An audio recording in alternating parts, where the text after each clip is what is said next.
all go away. Oops, users. Okay? And so that's it. .quit. I will log out. I hope that you have found this particular walkthrough for Django for Everybody useful. Cheers. Hello and welcome to our lecture on simple Django models. Now, as you've seen in previous lectures, we talked about SQL, structured query language, and that's how we talk to databases, and it's beautiful because it allows portability up to a point across databases. And we talked about all the create table stuff, and so this is just a bit of review where we can type these commands to SQLite. We run SQLite, we run a create table statement, and we do it to say .tables. So we can ask kind of schema users. We did all this in a previous lecture, and so that's basically how SQL works. And here's a series of SQL commands from a previous lecture, just kind of as review. It's pretty simple, CRUD.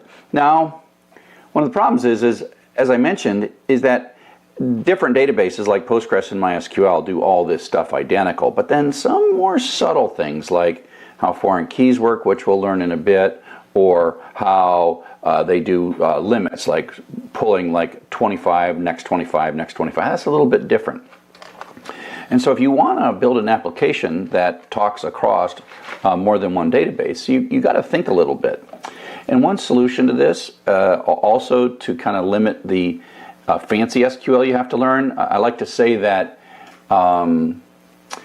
you can learn the first 60% of SQL in about 3 hours, and the last 40% is literally a lifetime. And so it's advanced SQL is difficult to do.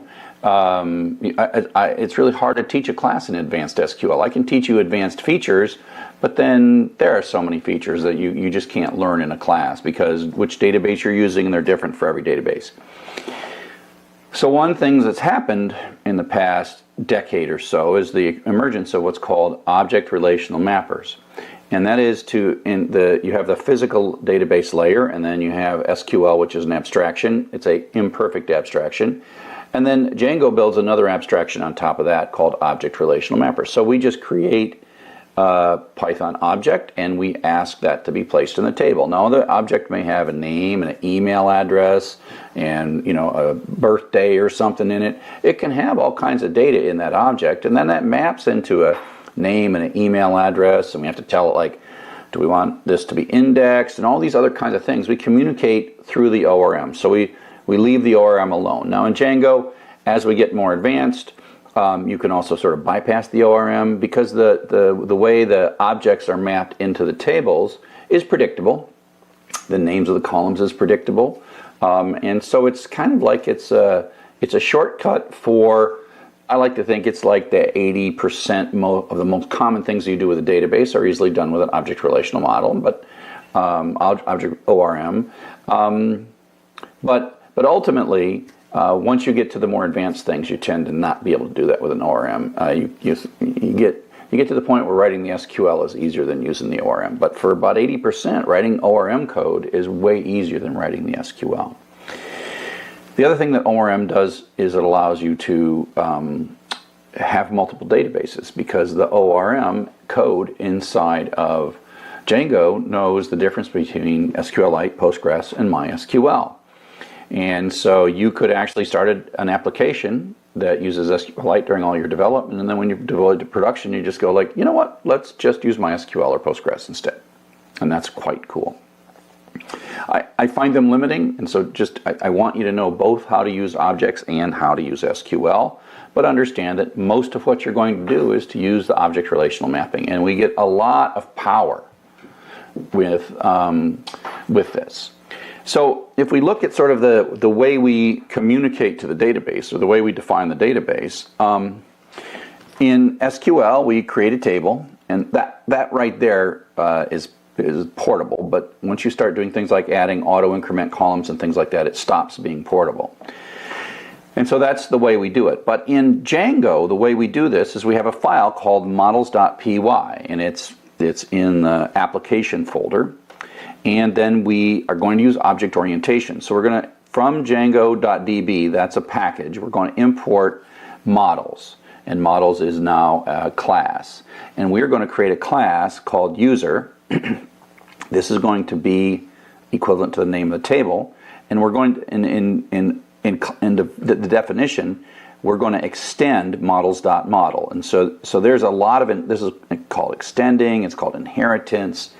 We're going to get a lot of features and functionality, excuse me. We're going to get a lot of features and functionality from this code. So there's probably 20,000 lines of fancy code that we didn't write that we're using. By extending models.model, we're getting all that. And then within here, we create a couple of attributes that basically says, give me a character field. Models is a class. Char field is a method within that class. Max length equals 128, and that gives us the name. These two things are equivalent. And what happens is when we build this and we do what's called run a migration, then Django will make this table for us. But then we have this abstraction that we can use to talk to it.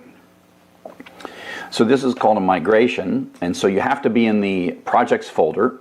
And so once you create a migration inside of your Django application, then you go up into the Django project and you say Python 3 manage.py. Now manage.py is kind of like the thing that starts everything. So make migrations is actually creating files, because the idea with migrations is that you would debug your migrations like on your development environment, and then once you know, you would move them to production. So you'd make the migrations in development environment, you'd get them right, and then you'd like check them into GitHub perhaps. And then in production, you would pull your migrations out of GitHub, and then the migrate. So the make migrations bit, that is creating a set of migration scripts. And you can see that it's making these files, and they're actual files, and you can go find those files like 001 initial py. And then the migrate is reading the migrations and then actually changing the database. So that's the one where you might be able to make a migration, and it doesn't matter what database you're going to use. Could be your development in SQLite and production in MySQL. You would do migrate in both of those, and in your development it would make an SQLite database, and in your production it would make a MySQL database. Put the tables in, and the SQL might even be quite subtle, and it will be subtly different between them, but you don't care. So migrate is the act of creating the database. Now in our development environments, we're going to be creating a file called db.sqlite3. And so if you get all messed up, you don't have to remake your migrations. They're just sitting there kind of as part of your source code. And you can like get rid of the db.sqlite3 file and then run the migrations again if you get kind of messed up. So the make migrations reads this and creates these other little files. You can take a look at them. They're kind of like Django's internal files. They're Python. It's just you're not going to write them by yourself. But then the migrate reads the 001 initial.py. and then actually creates SQL commands and runs those SQL commands for us. And so if we jump, after we've done this, we see this file db.sqlite3, and we can jump in and take a look. Again, you have to be in the right folder, so you'd be in the Django_projects and then the folder of the project, but there'd be a file called db.sqlite3, go into a Linux command line, type SQLite3, db.sqlite3, and you will find a whole bunch of things. And when you go into SQLite and you type .tables, you will see that Django has a bunch of migrations that are all there from the sessions and stuff we're going to learn how to use later, authorization, etc., etc. But then the particular data model that you created, which is a user data model, there's a table in there for that. And if we use the schema command of SQLite3 and we say, hey, what is in that user model _ user table? And you see a create statement, right? And so this is the actual create statement that the Django sent to SQLite to create the table. And I was talking about some of these things are quite predictable. The name of the column is quite predictable, ID, name, email, etc. It adds the ID field for you automatically. And most of it's portable, like this part here is quite portable, but this ID statement here, primary key auto increment, turns out that if you're in MySQL or Oracle or Postgres, or SQLite, that's a little different, but literally the migrate takes care of all that, because the migrate knows that thing, and as MySQL changes, that particular syntax doesn't change very much, but as MySQL changes, then the Django stuff changes, and it all kind of works out. And so you can sort of run these commands and then sneak back into the database, and you can see what they've done. But it's all very predictable. Don't want to spill my coffee on my computer. So you can also you're talking at the low level when you run the SQLite command, but you can also be in that folder, same folder that has db.sqlite and manage.py, and then you can start what's called the shell. So this is different than the Linux shell, and you see the prompt change from $sign to three chevrons. And it's not the same as the Python shell, although it is the same as the Python shell with a whole bunch of Django libraries that are pre-mounted, okay? And so if you just say Python 3, you'll get this, but this next command that is from user model, models import user, that will fail unless you let manage.py start your shell, because again, it loads a bunch of objects and classes into your space, and then all of a sudden user model.models works, users there, etc. Okay, so this is pulling from your models.py file that you built, and so user model is the application name, and models is the models.py file. We import the user model, which is in this case a class. User is a class, and we're going to do a constructor call. And so we're going to say, let's make a new user, set the name to Kristen and the email to that email. And this actually has not done anything in the database. This creates, in effect, just a Python variable. And then to force it to be written to the database, we call u.save. And so save is a method on this new user object. Capital user is a class. We're using a constructor to construct from the class an actual instance, an object, and then we get that into u, the instance object, and then that object sits in our memory until we say save, and then it also pushes it back to the database. Now, one of the things that the save does, it assigns, in effect, a serial number or a row ID. If you look at these, they start pretty predictably at 1, 2, 3, 4, 5. But if you're getting a bunch of things coming in from a bunch of places, then the database just assigns each object, each row, and that's part of that whole auto increment thing. Come on, go back up. This whole auto increment thing that says, hey database, I'm going to put your records in, I'm going to give you the name and the email, and you come up with a number, but then when you're done, I want you to tell me what the number is. And this is how you get that number, by saying, oh, print u.id. Now if you printed u.id before you did the save, it wouldn't exist. And then print u.email, you can see this email is just the data we put in, but now this is not only in your u variable, but it's also in the database as well. Okay? Now, we can dig a little bit into how this object relational mapping is working. And so if you're in the middle, you're doing things like that last statement, you can from Django DB import connection and then ask connection.queries. And then what it does is it just shows you a little bit of debug data and what it did, how it started, the fact that it ran an insert statement. And again, this looks kind of familiar. This is it's making up SQL for you for that insert, the save statement, right? That save statement there. It's making that insert for you, and then you can actually see what it's doing, right? And so this save, set up a thing and save it. You don't need to know insert into or whatever, because the object relational model does it for you, right? And this is kind of what we did before, insert into capital users by hand. And so again, you'll find this ORM is going to save you a whole bunch of time for 80% of the things that you do with the database. And so you can do basic CRUD operations with this object relational mapper. The save is the insert. You can select is basically user object values. That's like select star, so give me all of the objects. A where clause is user objects filter, and there's your where clause. This is email is a column name, and c7@umich.edu is a value in that column. Values is actually go get them, so you can create kind of a query. So if you don't put values on, you get sort of a query that's not yet executed, and then values says go do it now.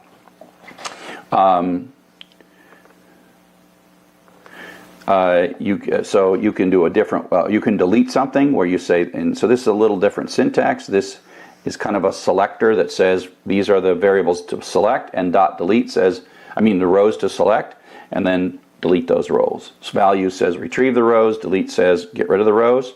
And then you can, again, the same kind of thing. This is kind of like a where clause. User objects filter email equals c7image.edu dot update, and then change this column in a way. And you can, go retrieve all the values.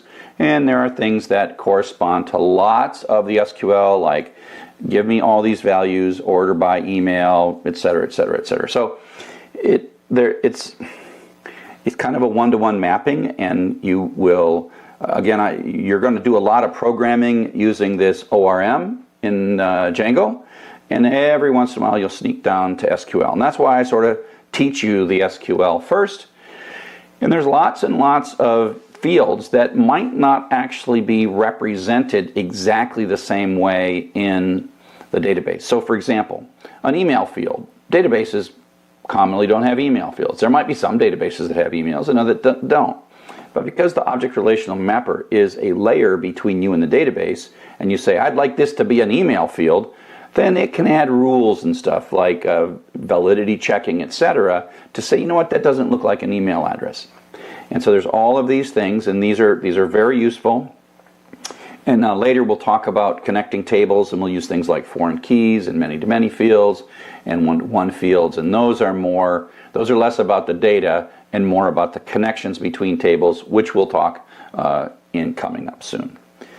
And so just to give you a sort of a bit of a sense of where you're at, this is our application, right? And so we have a browser on the left-hand side with a user doing some clicking. By now you may have created a urls.py file, and that takes the syntax of the GET request / this / that / whatever, and routes it to a particular view coming from the views.py file. You may or may not have made one of those. Templates and forms help produce output. But the models are our interaction between us and the database.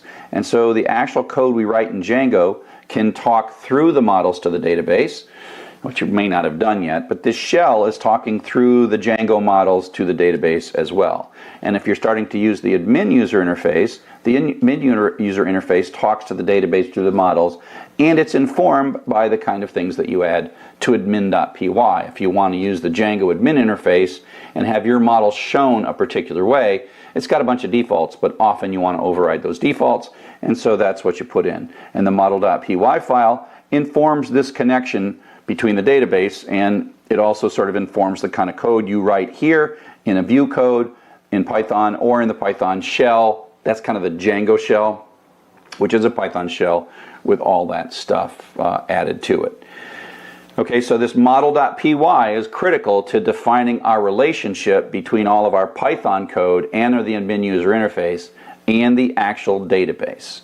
And so you'll see a recorded demo where I go through a bunch of those things, which I kind of just showed you. It's just actually doing it in a demo form, but it's all mostly in this lecture. And so the Django model is Django's version of an object relational mapper.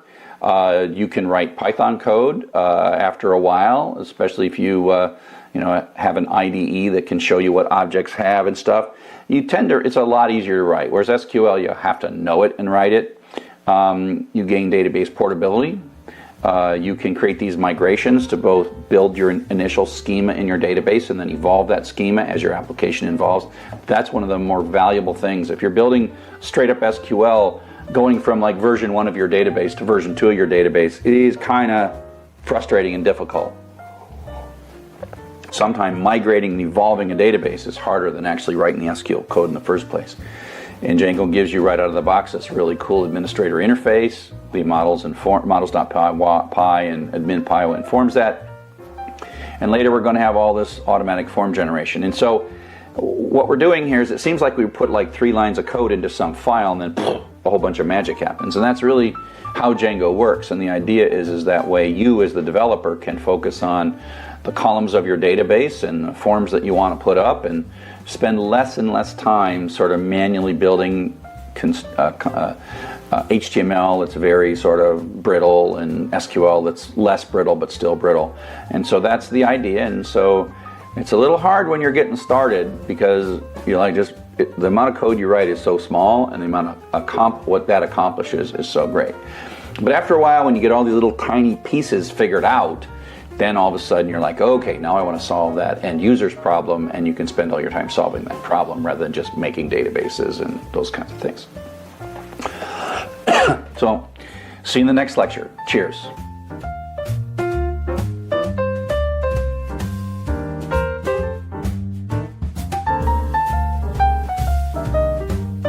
So it's pretty easy to get confused when you're first looking at data models, migrations, and the database itself. And so I want to go through this in a little bit more detail. So the make migrations is what reads the models.py files, and then it creates what are called migrations.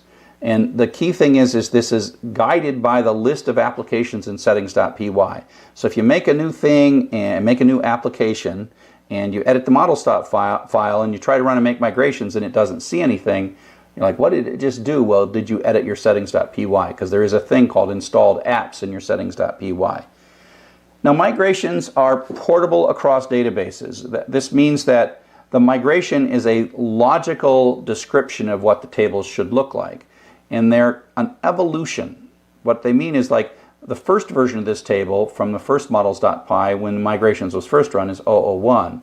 And then if you change models.py and you run a migration again, it looks at the changes from the migration 001 to models.py and then 002. And then 002 is not like wipe it all out and start over. It's like, oh wait, you just added one column, I'll go ahead and add that column. But it's not done it in a way that's actual SQL. So migrations are themselves kind of Python-like. And they're portable across databases, which means that you might, on your computer, use SQLite, and in production you might use MySQL. And the migrations are the same for both of them, because they're just saying, here's the columns, here's the types, here's what they're supposed to be. Now, contrast that with a migrate command.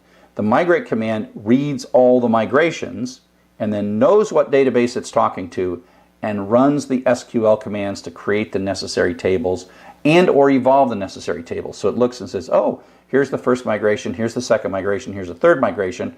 I'll make the table, I'll change the table, I'll change the table, I'll change the table. And at the end of all the migration, the migrate then goes through all the migrations and then has a database table that reflects the sum total of the migrations, which also reflects the latest models.py file. So it's a little complex. It has to do with database portability and the fact that we want to separate out the portable parts of this from the non-portable parts to this. So if you look at the make migrations, and here's in DJ free samples, my little sample stuff, there's lots of models in there. And if you take a look at all the models.py, you see that for every application in the DJ free samples project, you see a models.py file. And that's a Python code, that's class, book, blah, blah, blah. That's very portable, and that's how we, in our Python code, in our Django code, see the database model. And when you run the make migration, that produces these migrations files. And they're just in like autos migrations, 001 initial.py, etc. And so you see some of the ones I have here, there's actually two of them. So it sort of made the first one, and then I must have changed the models file, and then I ran make migrations again, and it showed, it recorded how that model changed from the first version of the models file to the second version. If you can look at these, don't edit them, you can check them into GitHub, but don't edit these. But take a look. They're a very portable representation. They kind of look like the models.py file. You're not supposed to change them. You're supposed to generate them with make migrations. And again, those can go into GitHub. Now, the migrate basically reads all those migration files. And not just one, but if there's a sequence of migration files, it applies them all in order as needed.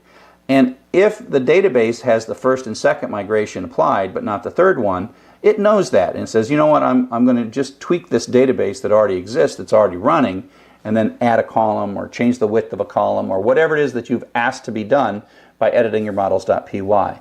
So when the migrate is done, you then end up with a whole bunch of tables in your database.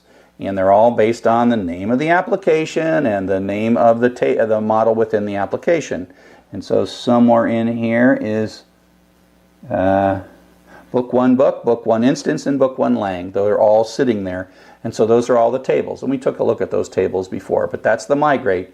That goes from all the little migrations spread across all of the applications in this project, and then puts a database together that has all those things. And I keep saying that the migrations are all about evolution, right? Because if you take a look here, you see one little table called Django migrations. And what Django's doing in that Django migrations table is remembering which of those migrations have already been applied to this database. So as it's going through the migrations, it says, oh, here's one that's not yet done in this database, so I got to tweak the database just a little bit. So it remembers the migrations that have been done. It's pretty fascinating, and in these little tiny applications, we don't always need to be so clever about that. So sometimes what you want to do is just like, I'm confused. I'm going to rerun the make migrate. Because you're not really running production, you're just really doing it over and over again. So you can rerun the make migrate. And the way you do this is you basically simply delete the file. You can delete these files. I would delete all the ones that start with 0, right? If you're going to rerun make migrate, just rerun make migrations. Delete all the ones that start with 0. And this is in application migrations, and then get rid of all these. And then you can rerun the make migrations, and it will read your models.py file, and then it will do all of the necessary things to recreate the migration file. Right now, that's not the database. That is the instructions on how to create the database. Okay, so that's how you rerun make migrate. You can run migrate from scratch. This is actually easier. So you can kind of wipe out the migrations for one application, and I did that, just wiped out the book one here. That's what I did and started over. But you can wipe out all the migrations and all the database and everything by just removing the file. In this case, because we're running SQLite, just wipe out the file rmdb.sqlite, because after migrate, that's where everything ends up, is in that file. So then you wipe that out, it's gone. Now you might have created an administrator account or something, and you're going to wipe that out too. You're going to wipe the data out, you're going to wipe the tables out, it's all gone. That's one thing I like about SQLite. You remove this one file and it's literally all gone. And then you rerun Python manage3 migrate, and it reads all the migrations and makes you a nice, clean, perfect, empty database. So if you're kind of stuck and you're not afraid of losing your data, which in most of the beginning programmers, it's okay to wipe out your SQLite thing and run migrate again. Just go ahead and try it. Like I said, if you made an admin account, well, you got to make it again. But that's the worst that you can do. So at least in these beginning applications. So now that we've talked about how to come up with a data model, how to encode it in Django model.py, how to do migrations, and how to migrate stuff, and how to make a database out of it, now we're going to talk about the kind of Python code that you can run to update these models in the database.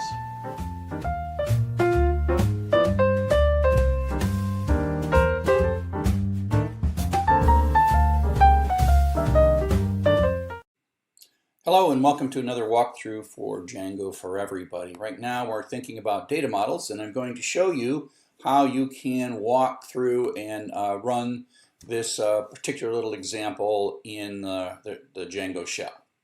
So let's go ahead. We're going to Python Anywhere. I've already got a bash console. I love the idea of this bash console. This is Linux. I think that everybody should be learning Linux.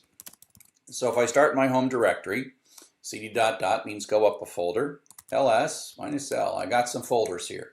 I got DJ free samples, which I try to convince you to check out so that you can edit your file, edit my files, look at my files, use that as sample code for your own work. There is instructions on how to clone that, and so, but we're gonna assume it's already there, and follow the instructions.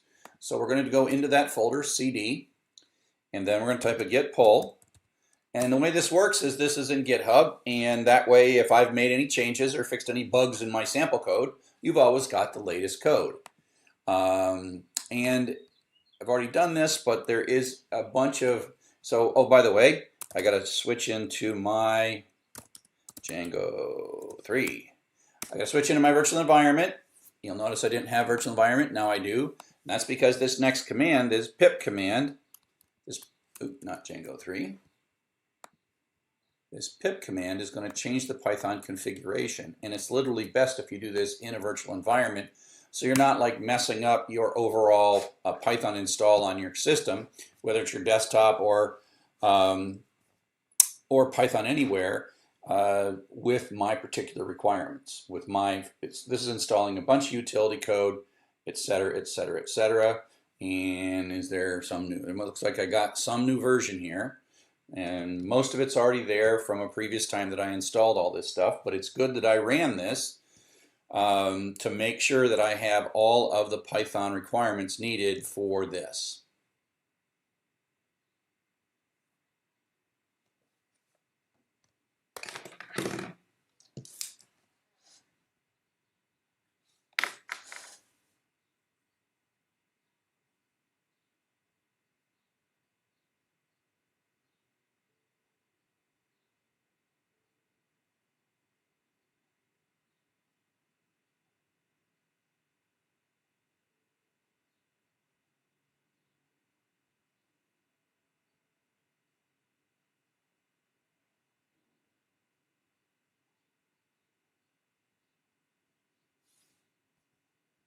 So now it's done, and it's installed all of my requirements. I'm going to type the clear command to kind of clear up my screen. Okay, so there we go. So then the next thing you run is this command that we're going to run a lot, especially in Python Anywhere, is this python3 manage.py check. And what this does is it reads through the urls.py and the applications and a whole bunch of other things, and it blows up. And so if you get no issues, that's good. The point is you do not want to continue down this other path unless check passes, because make migrations starts to make changes. So make migrations is Django reading through all of the models.py files and creating migrations. Now migrations are not SQL, they're actually Python code, and because this was checked out from GitHub, all of the migrations are actually sitting there, right? There's a way if you want to remove the migrations and remake them from scratch. So the migrations reads models.py files like vi users models.py and reads these and then creates migrations. And then the next thing that happens is we're going to actually, I'm going to get rid of my database.sqlite3. You can, that throws away your database. It actually tells you to do that right here. And then migrate reads the migrations. Migrate doesn't read the models.py files, it reads the migrations. And then it creates the database. And so it's going to create a database, and it is going to create a bunch of tables in that database.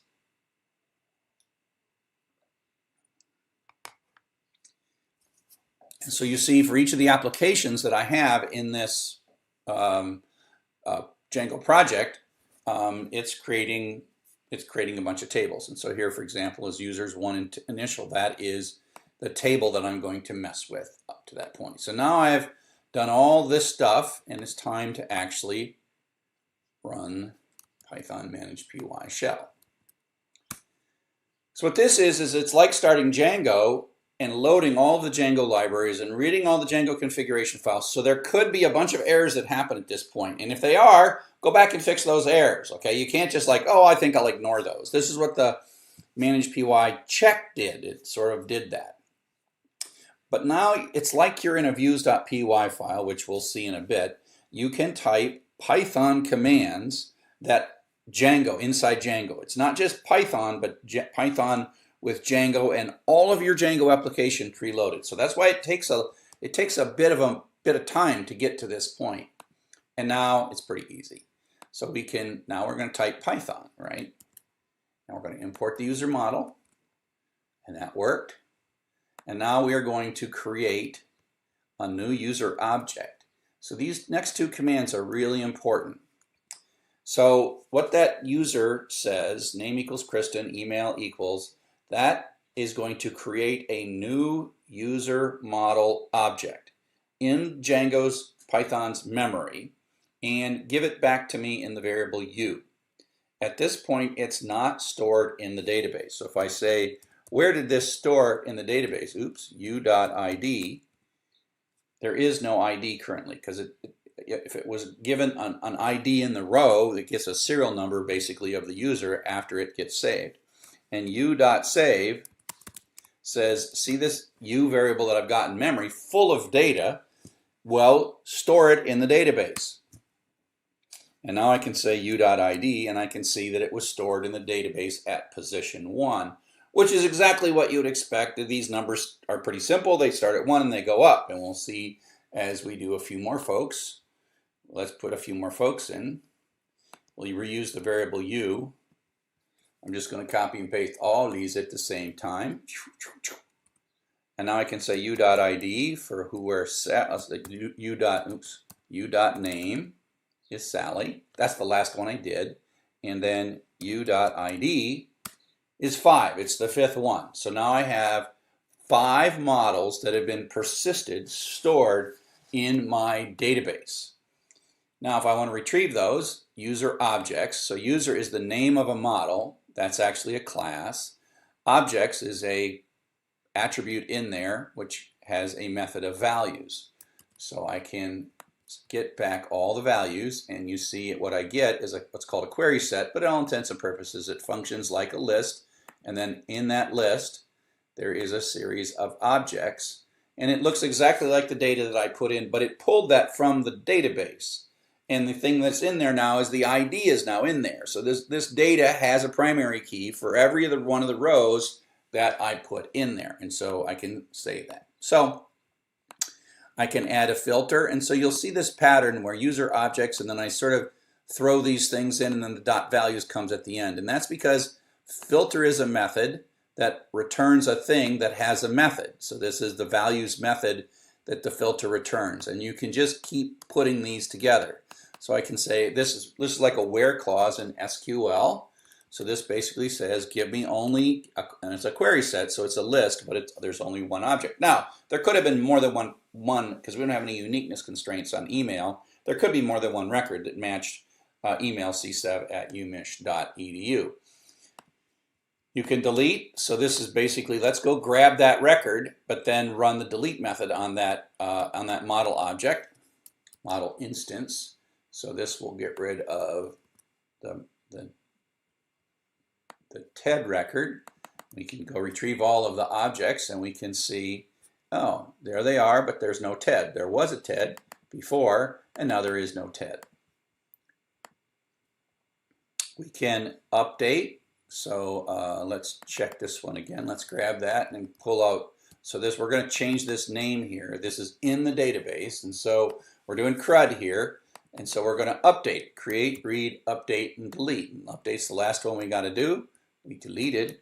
And so again, we're going to grab all the objects. We're going to filter them down with a where clause to the ones where email c7@umich.edu, and then we're going to set new values. And so if I now say, what is this? Well, the name has become Charles. So it switched from Chuck to Charles. And it's in the database, right? This is not just in memory. This is Django writing all this stuff to the database. Now, just a little bit more, and you can go read up on this, and we'll have lecture after lecture and all kinds of example codes, but you can sort of sort this stuff by email ascending. So A, C, Colleen, CVL, and then K comes later, or we can descend. We can see them descending. So did I get that wrong? Oh, that's in descending order by name. So S, K, C, CO, CH. So they're descending by name. So that gives you just some of the kinds of things that you can do in the Python shell. Let's say quit parenthesis here. Yeah, there we go. Okay, so I hope that you found this this Django for Everybody walkthrough useful. Cheers. Hello and welcome to another walkthrough for Django for Everybody. This is kind of a supplement to tutorial 2. In tutorial 2, you're playing with models.py, and if you go through the tutorial, they'll have you do a thing and then they'll do another thing, and they're kind of showing you migrations and how the migrations happen.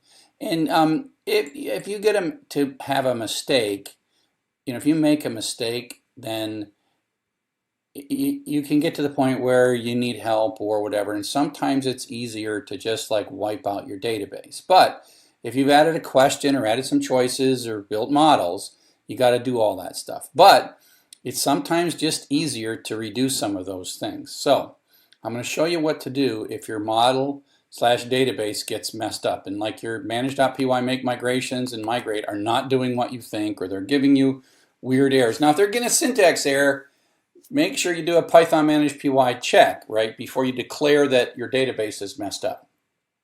So let me go into my go into my site. So here I am. Here's all my files. So just so here I should do it before I declare that the database is a problem. Manage.py check. Oops.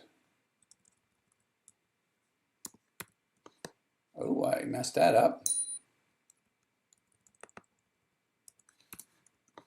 I'm in my virtual environment, of course. Okay, so we got no issues now, so that's good. So I got a couple commands here. Let me explain this. Before I'm going to actually delete these, I want to show you where the migration. I probably showed you this. So I have a thing called polls2, and I got all the polls running. So this is like in tutorial 2. The migrations are in files with a number, and they're Python files. So if you recall, migrations are portable representations of what happens in the database. And then the migrate creates the file db.sqlite. So you need, if you want to really start over, you got to get rid of both the migrations and the db.sqlite file, and then you can start completely fresh. You can sort of do parts of them, but I'm like, if you're messed up here at tutorial 2, it's probably easier to just get rid of them both. So at this point, my application is going to stop working. So I get rid of the migrations, and then I get rid of my database. And so at this point, the only thing I got that has to do with anything to do with my database is a few models.py files. And this is where we are editing our code. And so this polls2 models.py in my particular example is the code that's going to be effective, because I got all the versions running at the same time.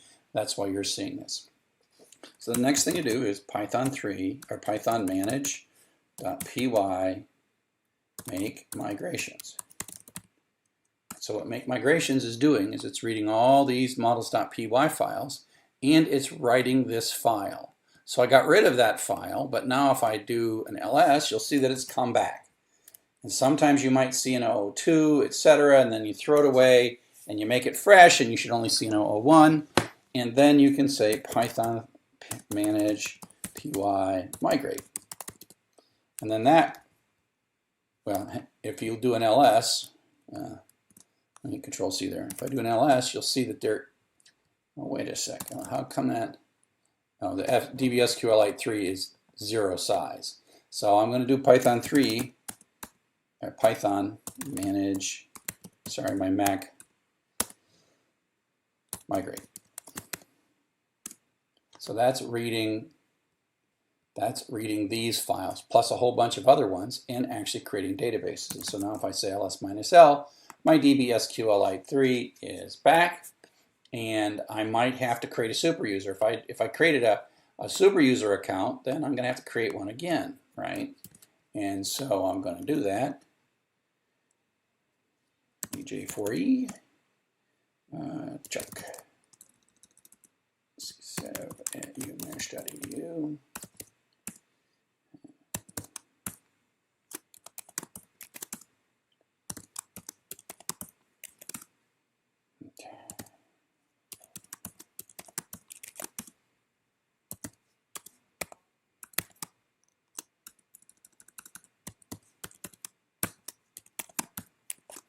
I should make my passwords easier to type. Now at this point, things should start working. But again, if I created any data like a question or something, it was gone. It was gone at that moment. When I got rid of that database, DB SQLite 3, it is literally gone. So it's gone now, and away we go. And so and again, this is just if you can't seem to make these migrations or migrates work, back up, start over, and then redo some of the work. And that probably will be a good way to get things done. Cheers. Hello and welcome to another Django for Everybody walkthrough. This walkthrough is the 04 Model 1. This is a walkthrough where we're going to talk about one-to-many models. And this is a situation where you have two tables and there is a one-to-many or many-to-one relationship between them. And this is all in my Django for Everybody DJ for eSamples.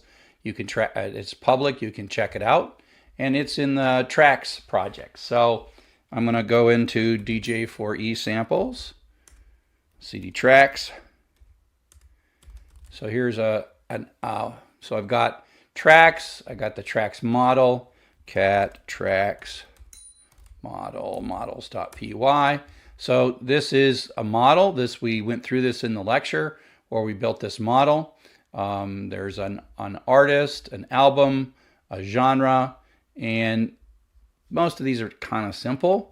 These are kind of, this artist is no different than a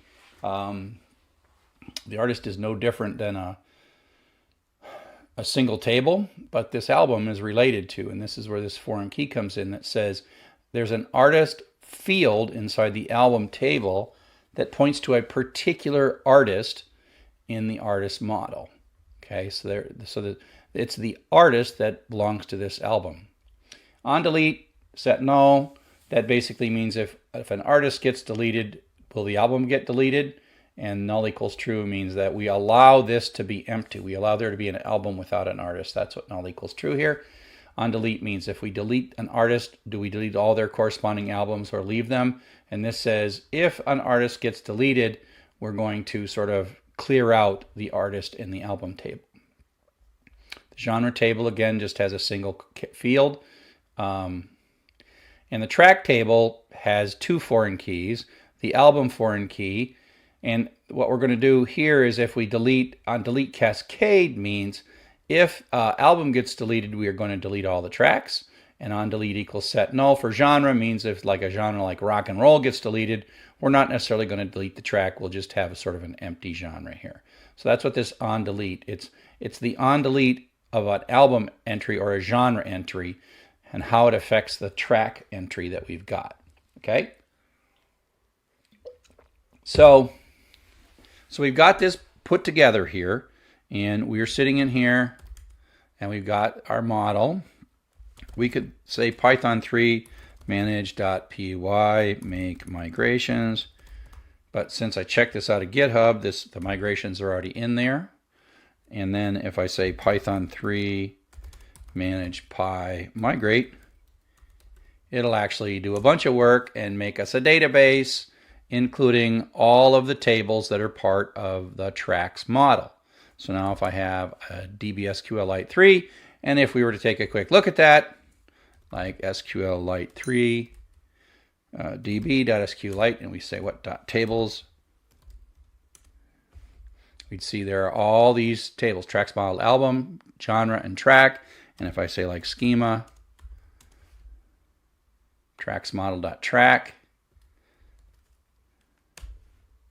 you'll see that it's got some indexes, it's got these things, it's created a bunch of SQL that represents that model. So we'll get out of that for a bit because we're not really here to do SQL. We're here to do the object relational mapping. So we're going to start the Django shell. And again, some of these Django shells have different user interfaces. Some of them have arrows. This one here has this little prompt. And so we're running Python basically. So we have to import our models. This tracks model.models, that is sort of in our Python, and the manage.py knows how to set the paths up.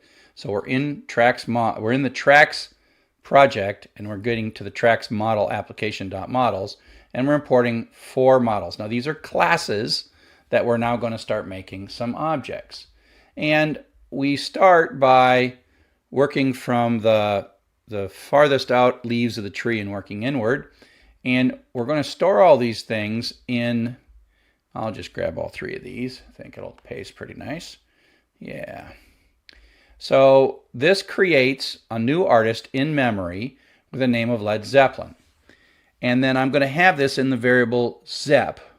And then I can send it to the database, save it, and say get the ID, which was the primary key that was assigned to this, as 1. Now, later I'm going to use this variable because I'm connecting models to each other. So the next thing we're going to do is, and the names of these variables are just variables. Sometimes I use mnemonic ones, sometimes I use silly ones. I made an artist called ABC for ACDC, but the variable is ABC. Be careful, this is just a variable in Python that we're using. This ACDC is data we put into the, if we do abc.id, oops, we get a 2. Okay, so if we say, well, how many artists, what's in the artist table? This at this point is just a single table thing, and we can sort of see what the primary keys, those ID fields are the primary keys that were assigned. And so the next thing we're going to do, this one here is the tricky one. So we're going to create an album. Now albums has a title, which is just a string, but it has an artist field, which is an artist. And so this is who made who, and the artist is ABC, which is this variable, right? This title could be a variable too. This variable is an artist object, right? And so we're saying connect this album to AC/DC, right? That's what we're saying. When we made AC/DC, we retained that object and its ID in particular, and we're going to make an album and connect it. Then we have to save it, or it doesn't go in the database. And then we're going to make a Led Zeppelin 4 album, and we're going to give it a title and use this variable Zep, which we created up in here, and then we save that. So we've got, if we take a look now, we say what is in our album table? Album.objects.values. What's in our album table? So we type that, and we see that we've got 3 albums, and you see this field here, artist_ID. That is a convention that says that's the ID key in the artist table. That's a foreign key. It's in the album table, but it points to a key in the artist table, so they name it artist_ID. It's a common pattern in object relational mappers, and as a matter of fact, it's common pattern for people who use SQL to use this pattern. So it just signals right away, I can look at this and know on hundreds of database tables what that means. That is, oh, that's a foreign key into the artist table just by the name of it. It's a convention that the Django object relational mapping enforces, but a lot of people follow the convention even if they're not using the Django object relational mapper. But we now have 2 objects, and they have connections into the artist table. So this is the important part. It's the part you should understand, where you're creating a foreign key, but when you're doing this new album, you got to have this variable present. It's got to be there. Okay? So let's make a new genre. Let's make 2 genres. And again, these are just variable names. So I've saved those. I could do genre objects dot values. And we can see what we put in genre, but that doesn't surprise us, right?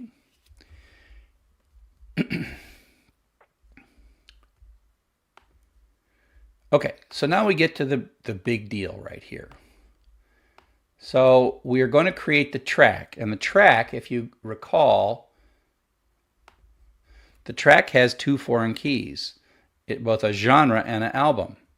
So when we create our first track, the album is the variable Zep4, which we made right here, and the genre is rock, which is the variable we made right here. Okay, And so that's how we indicate that the genre is rock. And we do that. The title, rating, length, and count, they're just standard fields in this. And then we say x.save. Boom. And then we got these other ones. But the pattern is the same. They're just, when we have foreign keys, we're referencing variables that are themselves the right kind of object. Album equals ZEP4. That's an album object. Made is an album object. Made is an album object. Met is an album object. A genre object. And rock is a genre object. So I got these, constructed correctly. That's why I gave them to you and didn't make you type them. And now we can take a look at all the tracks we've got. And so it's a little hard to see, but we've got a query set, which is a list. The first object is ID 1, Black Dog, rating 5, count, album ID, first foreign key, genre ID equals 1. So those are the pointers into the primary keys of the album table and the genre table, respectively. And if you go through this carefully, you see the second one, ID 2, Stairway to Heaven, ID 3, About to Rock, ID 4, Who Made Who, rating with an album ID of 1 and a genre ID of 2. And if you carefully get it right back, you know that the AC/DC things were metal and the genre is rock. Okay? So now we have set things up, but now we can also look things up. So let's just say we're going to grab that one with a primary key of 1. That's going to be Black Dog here. Track objects get primary key of 1. So that's the variable first. And I can say first. And that tells us it's a track. If I say print first, it uses the stir method, and then it gets to the Black Dog. Okay. Now the stir method is __ stir method is what decides which of these fields shows up when we print that out. That's why the stir method is important when we're defining models. Now we can say print first dot ID. We can say print first dot length GHT. Got that right? Oh, then GTH. Okay. But we can also print first dot genre,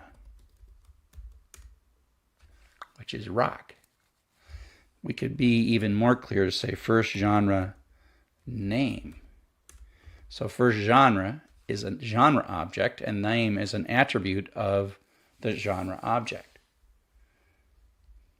We can say print first dot album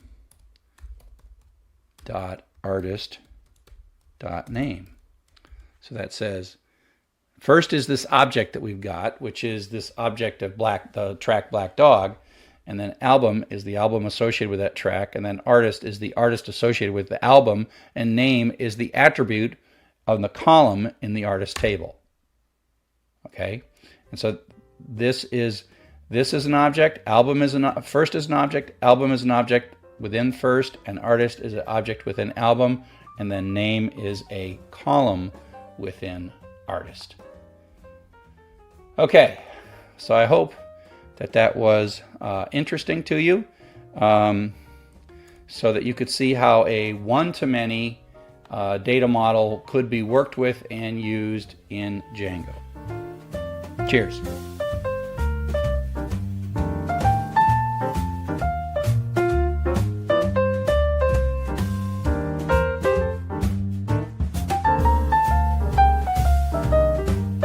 Now I want to talk a little bit about a concept, model view controller. It's not super essential to understanding how everything works in web servers, but it's a great set of terminology that we use among web developers. And I think as you move into your role as a web developer, you ought to understand this. So this is a picture of the request response cycle. At the bottom we have the browser, and at the top we have a web server talking on port 80. The user clicks on a page, clicks on a link, the browser intercepts that link, opens a connection up to the web server, sends a GET request, the web server does its work, and returns a web page. And so that's sort of the basic request response cycle. And now we're going to, as in much of this class, really expand what we're going to do when we're in that web server. So that's where we're going to take a look at this. So basically, Model View Controller is really a set of terms that allow us to say this aspect, this part of the work that's going to be done in the web server, it's either the model, it's the view, or the controller. And so it's the most value that it has is to say, oh, that part right there, that's controller. So Model View Controller is independent of the programming language that you use, independent of the operating system that you use. It's pretty universal across as a concept, as an architecture, as a way of talking about web servers. So the three parts of it, it'd be probably better to call it controller view model, or model controller view model, or something like that. But Model View Controller rolls off our tongue better. So the definition in my mind of these terms is the controller is this sort of abstract idea of what happens next, what is the sequence of events that happen, and then where do we start from, what do we do when we get a request, and then afterwards, where do we go at the end of that. The view is all the stuff we see. It usually is at the end of the request response cycle. We produce a view and we return the view back. And one of the things that the request response cycle often does is either interacts by storing data in a database, like an insert, or it edits something and puts it in a database, or it just reads stuff from the database and shows it to us in the view. And so that's called the model. The database itself and sort of the notion that we have persistent storage inside the application, that's what we call the model. The view is what we see, and the controller is kind of the glue that puts it all together. So the controller orchestrates all this stuff. And so sometimes you don't say that's the controller, but the controller is like several places and the actual shape of your application. So when we receive a request, we have a number of tasks that we often have to do for each request. Sometimes if it's like a form that's been sent to us, we have some data that we have to receive, validate, and then process, and then store it in a database maybe. And so that's often thought of as the model work. Then once we've done that, we make a decision, like I stored this, where do we want to send the user? What do we want to show next? What page to show next? Maybe we show them, a thank you page, or maybe we send them back to the top page of the application. And so once we know what page we're going to send back to them, then that page has some data that we might have to pull from the database. And so we retrieve that using the model, and then we produce, perhaps using a template, some HTML response, and then put it back. So these are the four typical steps that we break down to say, in comes an HTTP request. First thing we do is, if it has data that we're supposed to do something with, we handle it, maybe store that data in a database, then we talk to the database and retrieve more data to produce the next output that we're going to make, and then we produce the HTML or the other form of output and we send it back to the browser. And so if we take a look at this in our Django application, the Django application is pretty much a model view controller application, in that the routing is very much the controller. It is that which it's like, here comes a URL, it's a request for something, where do we go? And so when you write urls.py, you're informing the controller. So the urls.py, I would say, is part of the controller action, the controller activity. The views is named the view.